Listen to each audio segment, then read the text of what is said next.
সিঙ্গাপুরে ডেঙ্গু নিয়ন্ত্রণের জন্য আরো একটি বিশেষ টেকনোলজি ব্যবহার করে, সেটা হলো এআই টেকনোলজি। অর্থাৎ সিঙ্গাপুর এই মশা নিধনেও এআই কে ব্যবহার করছে। সেটা কিভাবে?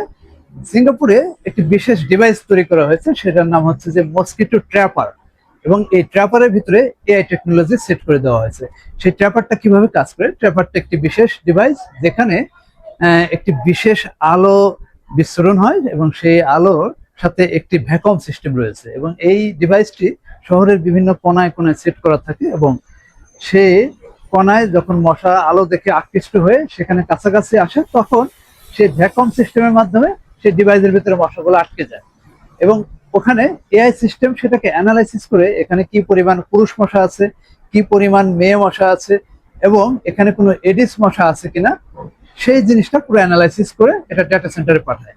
সেখান থেকে এটি অ্যানালাইসিস করে দেখা হয় যে আসলে কোনো অঞ্চলে, বিশেষ কোনো অঞ্চলে আলাদাভাবে ডেঙ্গু আক্রান্ত মশা অর্থাৎ এডিস মশা রয়েছে কিনা, কিংবা কোন অঞ্চলে মশার কি অবস্থা, সেই জিনিসটা তারা এখানে অ্যানালাইসিস করে বের করে।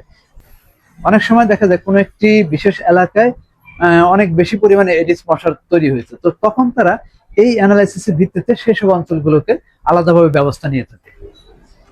এই মশা মারার এআই টেকনোলজি কিন্তু চাইলে বাংলাদেশে ব্যবহার করা সম্ভব, এবং সেটা ব্যবহার করে হলেও আমরা কিন্তু একটা অ্যানালাইসিস পেতে পারি যে আসলে কোন অঞ্চলে এডিস মশার পরিমাণ বেশি, কিংবা অথবা কোন অঞ্চলে কিভাবে মশার প্রাদুর্ভাব বাড়ছে। তো সেইভাবে কিন্তু এই এআই টেকনোলজি ব্যবহার করা যেতে পারে।